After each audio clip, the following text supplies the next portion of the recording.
कभी मुश्किल से भी मुश्किल हमारे घर नहीं आती। एक भक्त कहता है, कभी मुश्किल से भी मुश्किल हमारे घर नहीं आती, ठहर जाती है दरवाजे से भी अंदर नहीं आती। लिखा है जब से दीवार पर दिल पर सन्मति गुरुदेव का नाम, बलाएं सर पटकती हैं लिखा है जब से तीर्थेश्वर पारसनाथ भगवान का अपने दिल पर नाम, बलाएं सर पटकती हैं, सर पर नहीं आती। और ये मान के चलिए इस कलिकाल में भी बीतराग देव शास्त्र गुरु के अलावा और कोई शरण नहीं है। कोविड के जंजाल में डॉक्टरों के हाथों से कितने ऊपर चले गए लोग, लेकिन भगवान की शरण में जाने वाले बहुत सारे लोग आज भी सुरक्षित हैं।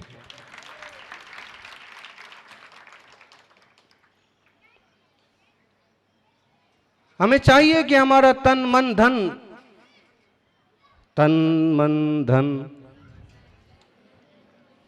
प्रभु रा चरणों में, प्रभु के चरणों में, गुरु के चरणों में। और जो हमारा ये बाहर से इस टाइप से समर्पण होता है, तो निश्चित रूप से अंदर से समर्पण होता है, तो ही वो समर्पण बाहर से दिख पाता है। जब तक भीतर से समर्पण नहीं होता है, तब तक बाहर से भी, जब तक बाहर से समर्पण नहीं होता है, तब तक भीतर से भी। बाहर से शांत रहने के लिए अंदर बहुत शांति चाहिए, और बाहर से समर्पित होते हैं तो भीतर से भी समर्पित होते हैं। आत्मार्थी सज्जनों, जन्म दिवस, अवतरण दिवस, गजब गजब के लोग ये शब्द यूज करने लगे। साल भर का 1.5-2 साल का बच्चा रहता है और महाराज आज इसका दूसरा अवतरण दिवस है, इसका तीसरा अवतरण दिवस है। धन्य है तीर्थंकर भगवान के अवतरण दिवस तो हम भूल गए, चुन्नू मुन्नू के अवतरण दिवस हमको याद है। अपने अवतरण दिवस में, अपने जन्म दिवस में भरोसा करने के बजाय हमें तीर्थंकरों महापुरुषों के जन्मोत्सव मनाना चाहिए, ताकि हमें एक प्रेरणा मिलती रहे कि हमें भी वैसा कुछ करना है, कि हम वैसे बने। और फिर हमारी कोई रुचि नहीं है, हम तो रूम से भी बाहर नहीं निकले, क्योंकि आज मौसम बहुत गर्म था, तो जंगल में भी जाना थोड़ा सा कठिन था। और दूसरा, सारे गांव वालों को पता है जहां भी जाते वहीं जंगल के लोग भी इकट्ठे हो जाते, इसलिए रूम में ही थे। रूम को ठोकना पीटना चालू कर दिया। हमने सोचा यहाँ ये जब दरवाजे तोड़े, इससे अच्छा है वहीं जाके बैठो।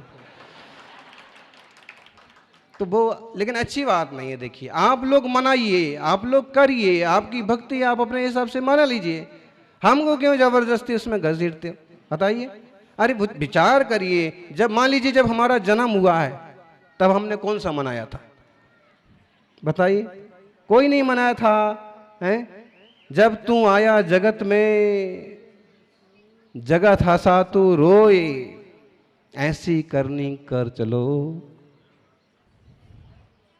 हैं? ऐसी करनी कर चलो, फिर आना ना होए।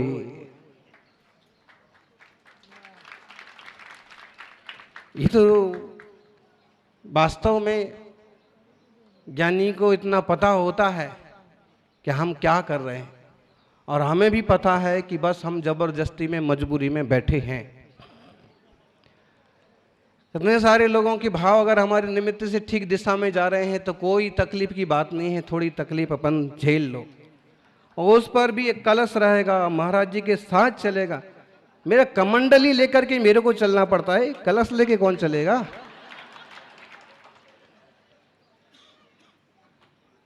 ज्ञानी, ये तो गुरुदेव तपस्वी सम्राट ने खूंटे से बांध दिया, ऐसे मानिए।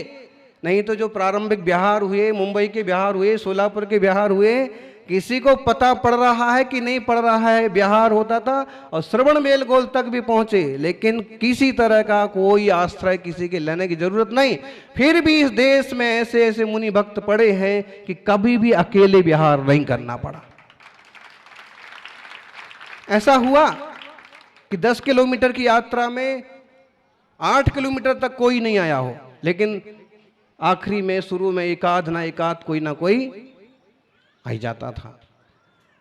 तो अपन तो उन फक्कड़ साधुओं में से हैं। और रही पिच्छी तो भाई गुरुदेव ने खूब लगा दी है सबको, और उसकी एनर्जी अभी बहुत चल रही है। और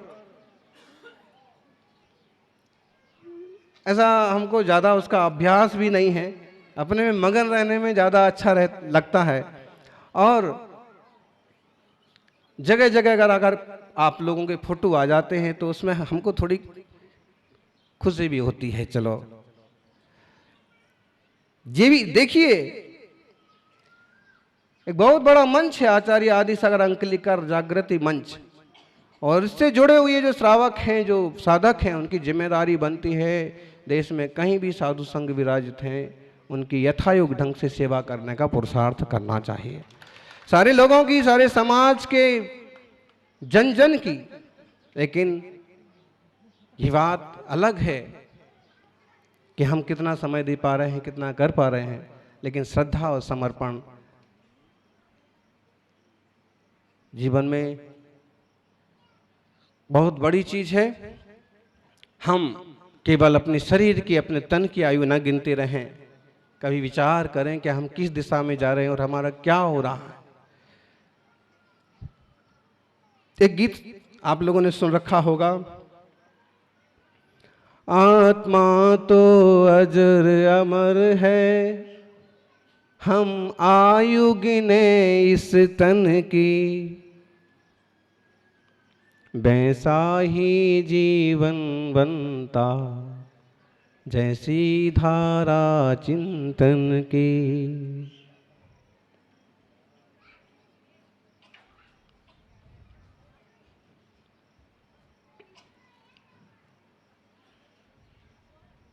वैसा ही जीवन बनता जैसी धारा चिंतन की, वह सबको समझा सकता जो स्वयं समझ सकता है। संसार में रह के ज्ञानी संसार से तर सकता है। आत्मा तो अजर अमर है, हम आयु गिने इस तन की। देख लीजिए, जो लोग पुराने समय से जुड़े हैं, संघ सारथी वर्ग, चांदीवाल जी और पुराने लोग, उनको पता है कि कभी पहला संयम दिवस था, कभी दूसरा था, कभी 10वां था, कभी 20वां था, अब 25 में संयम दिवस तक पहुंच गए। जो कि संयम दिवस तक पहुंचे हैं, इस बात की खुशी है। बाकी अगर वही सारा जंजाल में समय गया होता तो ना। आज मैं बहुत दुखी हूं। आपका जन्म दिवस आता है, आप बहुत खुश होते हैं, आप सेलिब्रेट करते हैं, मूछे बनाते हैं, कंघी बनाते हैं, नए कपड़े पहनते हैं, तरह तरह के उपक्रम करते हैं। और लेकिन वास्तविकता ये, आज जो चिंतन आया कि आज मैं बहुत दुखी हूं। किस लिए दुखी हूं? जीवन के 44 बसंत पूरे हो गए, लेकिन फिर भी वो उपलब्धियां हमें हासिल नहीं हुई जो 42 वर्ष की उम्र में भगवान महावीर स्वामी ने हासिल कर ली थी।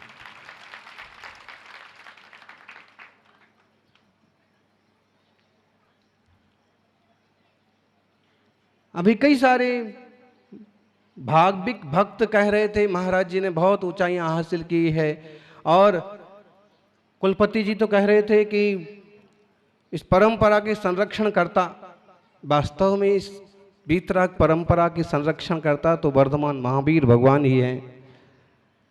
गौतम गणधर हैं, अपन तो इसकी जितनी सेवा कर लें और निज आत्मा को साधते हुए इसकी जितनी प्रभावना कर लें वो अपना सौभाग्य है।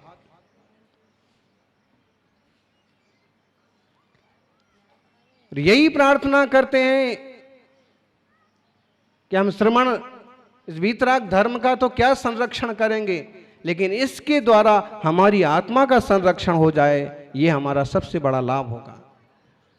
42 वर्ष की उम्र में महावीर भगवान को केवल ज्ञान हो गया था, 30 वर्ष की उम्र में मनपरे ज्ञान हो गया था, बचपन से ही अवधि ज्ञान था, इतनी रिद्धियां थी, देवता और इंद्र लोग उनके चरणों में आते थे, और इतने वर्ष 42 वर्ष में केवल ज्ञान पा लिया, और हम अभी 44 के पूरे हो गए, फिर भी हमने क्या पाया?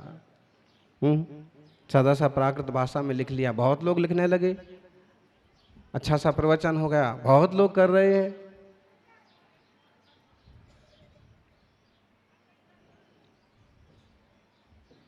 बहुत सारे भक्त बन गए होंगे, बहुत लोगों के बन जाते हैं। 2 करोड़ फॉलोअर हो गए होंगे, किसी के 10 करोड़ भी होते हैं। इसमें मेरे लिए क्या कितना उपलब्ध हो गया, इस पर विचार करने की जरूरत है। और इस तरह से जब हमने विचार किया तो लगा कि आज मैं बहुत दुखी हूं कि जो कुछ खास उपलब्धियां हासिल होना चाहिए उतनी नहीं हुई। हमारा लक्ष्य तो बहुत महान है, रहा है, और इसलिए गुरुदेव के चरणों में भी एकदम शांत, सहज, चुप और गुप रहने की कोशिश करते थे। जितना उनने इशारा किया, जितना उनने कुछ कहा, उतना कर देना। आंखें खोलना तो सिर्फ गुरुदेव को देखना, कान खोलना तो सिर्फ उनकी बात सुनना, पाँव से चलना तो सिर्फ उनके साथ चलना, और हाथ उठाना तो केवल उनकी वंदना करने के लिए हाथ जोड़ना।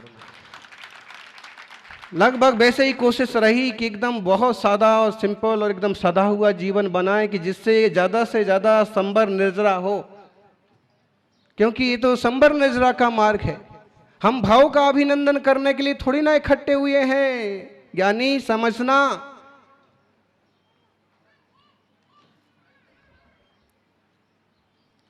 मुनिराज की दृष्टि समझना, भवाभिनंदन करने के लिए नहीं है यह भाव। यह भाव तो भाव को काटने के लिए है और भवातीत होने के लिए। तो जन्माभिनंदन समारोह नहीं हो रहा है। बस अगर किन्हीं मुनिराज के चरणों में बैठ गए और उनका गुणगान कर रहे हैं, ये आपका पुण्य, और वो भी अगर उसी में मस्त हैं तो ये उनका अशुभ आश्रय हो रहा है, कापोत लिस्सा हो रही है। इसलिए बहुत संभल करके चलने की जरूरत है हमें भी। और गुरुदेव अक्सर कर अपने जन्म जयंती कभी उनकी जबरदस्ती से मनाते थे तो वो ये कहते थे कि भाई जब तक निर्वाण ना हो जाए, समाधि ना हो जाए, तब तक साधु को बहुत ज्यादा मत उछालिए। और एक बात है, भक्त है, श्रावक है, वह तो उछालेगा, गीत गाएगा, लेकिन कम से कम साधु को इतना सावधान होना चाहिए कि वो सब सुन करके भी वो एकदम शांत बना रहे। उसकी जितनी अपेक्षा है कि अगर उसने 2-4 बार कहा तो एक आध बार उसको देख लिया, एक आध बार मुस्कुरा दिया, एक आध बार आशीर्वाद दिया, कि उसको लगे कि हाँ मैंने कुछ किया है तो महाराज जी को अच्छा लगा। अच्छा लगा हो ना लगा हो, दूसरों को अच्छा लगा ऐसा थोड़ा फील कराओ, ताकि वो कम से कम उस धर्म की धारा से, उस निमित्त से थोड़ा थोड़ा जुड़ा रहे।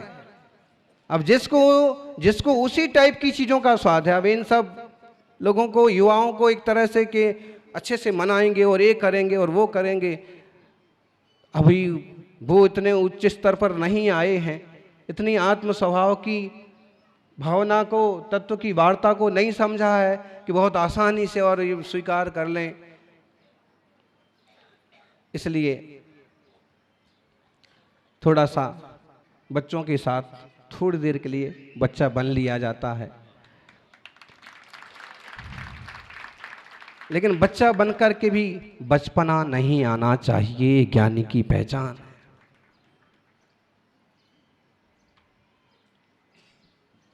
बच्चे जैसा मन होना अच्छी बात है, लेकिन बचपना होना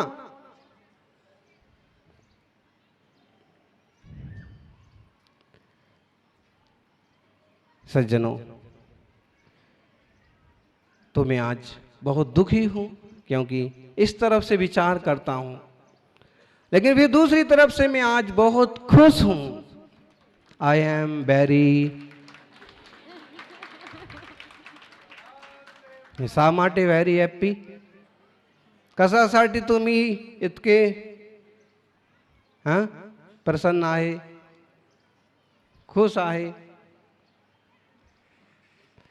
इसलिए हम बहुत खुश हैं कि हम बहुत सौभाग्यशाली जीव हैं कि ऐसे माता पिता का युग मिला, ऐसी भूमि का युग मिला, ऐसे विद्वानों का युग मिला, ऐसे विद्यालय का युग मिला कि केवल 18-19 साल में मोक्ष मार्ग प्राप्त हो गया। इस तरफ से विचार करते हैं तो खुशी भी होती है कि लोगों की बरसों बरस उसी कीचड़ कांधे में चले जाते हैं और अपने को उस वय में, छोटी वय में, जबकि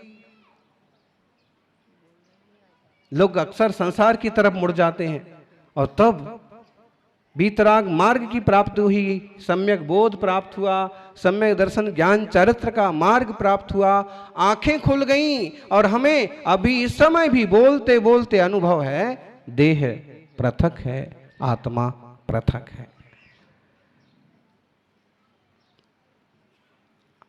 आत्मा तो अजर अमर है। हम आयु गिने स्तन की, आयु किसकी गिनते हैं पारस? बोलो।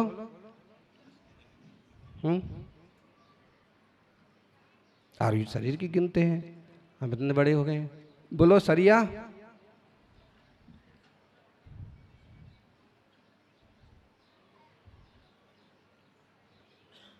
चांदीवाल जी को याद हो तो बोरीवली में एक प्रवचन हुआ था अनित्य भावना पर, तो आपने आके वापस कहा था कि बहुत अच्छा, और उसको हमने इस ढंग से लिया था कि हम अपने बचपन का एक फोटो साथ में रखें, उसके बाद अपनी पहली दूसरी क्लास जब पढ़ते हैं उसका रखें, फिर 5वीं में जब एडमिशन होता है, 10वीं में होता है, मार्कशीट पर जो फोटो लगता है, हम अपने जॉब तक पहुंचते हैं, फिर आप अपने फोटो इकट्ठे करो और सब वो इस क्रम से लगाओ और फिर अपनी तुलना करो कि आपका कितना विकास हो गया है।